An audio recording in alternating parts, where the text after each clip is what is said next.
In a new series, NBN News is highlighting the efforts to rebuild the flood-ravaged Northern Rivers community. Here, Josephine, Shannon and Olivia Grace-Curran examine the trauma children as young as 3 are expressing through play.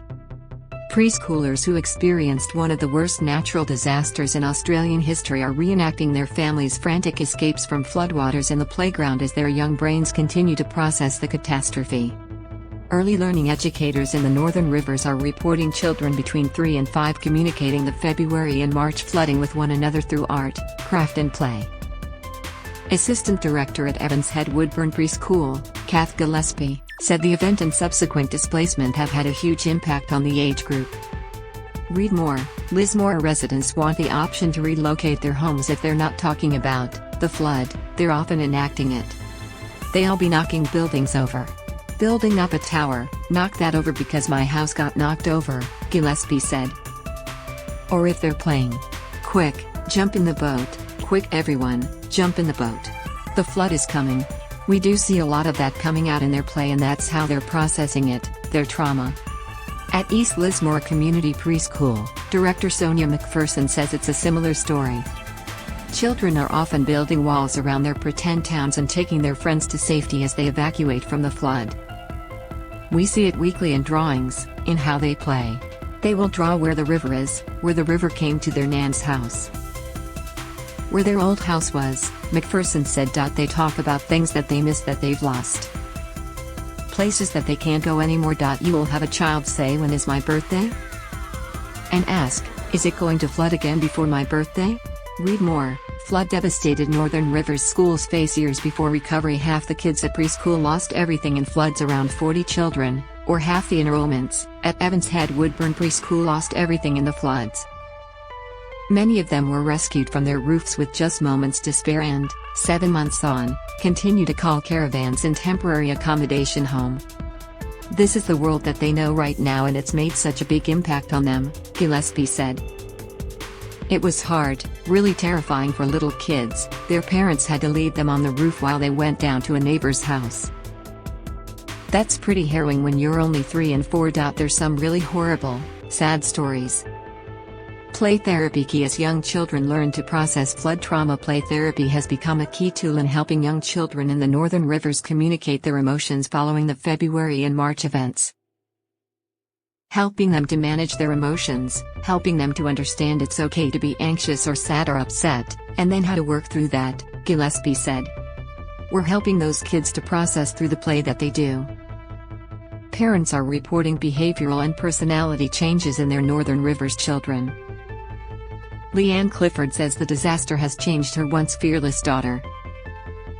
From a little girl that was so independent, sleeping in her own room wanting to do everything herself, Evelyn now has a very hard time leaving mommy to go to preschool and wants to sleep in our bed every night, Clifford said.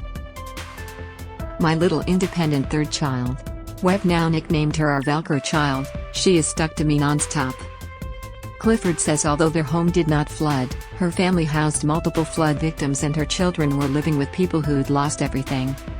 We tried to alleviate the children, seeing as much trauma as possible, especially the traumatized adults that were coming into our home.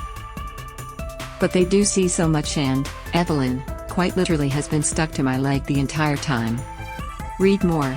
NSW residents warned to prepare for flooding as heavy rain hits. Toys taken to safety as children reenact flood disaster in play. Clifford says her daughter's priority when playing now includes ensuring her toys are out of harm's way. When Evelyn plays with her dolls and her teddies, she does ensure that they are playing on the high bunk bed, not the low bunk bed, Clifford said. My friend says her child, when it rains, paces from the front door to the back door to the front door. She said that's what she was doing when the floods came up to her home. The children are copying what we did. It's what they saw us do. The Northern Rivers Preschool Alliance, a not-for-profit organization representing state-funded preschools on the far north coast, saw 11 of its preschools go under in the disaster. President Sonia McPherson says buildings suffered varying levels of damage. Some were a complete loss, some were a partial loss, but preschools as non-profits.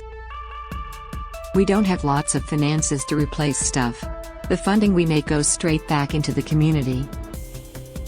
McPherson estimates 1,000 children between preschool, early learning and long daycare were subsequently displaced by the February and March disaster. They're 3 to 5 years old, developing humans soaking up everything. It will shape them forever, she said. East Lismore Preschool is temporarily operating out of demountables at Wyralla Road Primary School. The flooding has seen a 15 to 20% drop in enrollments, however, even with the fall in numbers, their temporary space is proving a squeeze. We have got 101 children, and that is really difficult. It is really full and it is really crowded in a demountable, McPherson said. It's been incredibly tough because we've got about a third of the space in comparison to our old preschool. McPherson says the preschoolers often compare their old East Lismore site to their temporary site at Wyralla Road. They speak often about at my old preschool we had X and used to do X. You're talking about nearly 40 years of handcrafted wooden resources lost, teaching resources, an entire library, she said. Northern Rivers Preschools calling for more assistance. The state government has offered up to $9 million to preschools in flood-affected LGAs with grants of up to $30,000.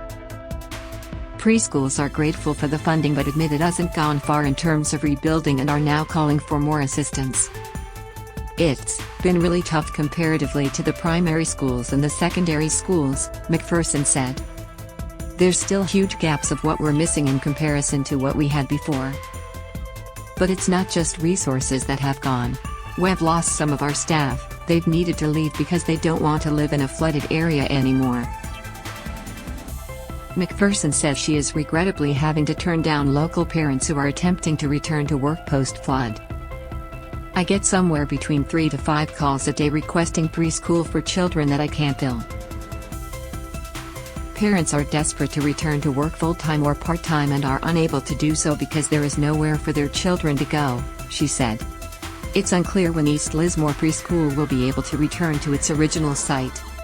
We've only just had a building report, it's about 142 pages long worth of damage.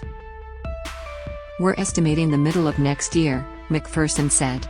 Fears of what a third La Nina will do to flood-fatigued towns. The threat of the third La Nina is keeping the northern rivers in a state of constant anxiety. Every time it rains there's lots of children you have to support, McPherson said.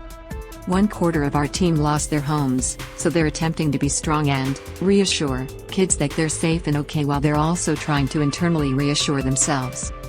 They're just as triggered by the rain as the children are. The town hasn't come back. The sadness has just saturated the town. The sparkle has not come back. The sense of community is still really disconnected and people are sad. McPherson says it is a race against time to raise East Lismore Community Preschool and fears what another major flood will do to it.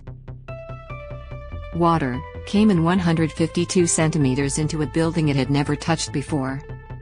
If it happens again before we can raise the building, I have no idea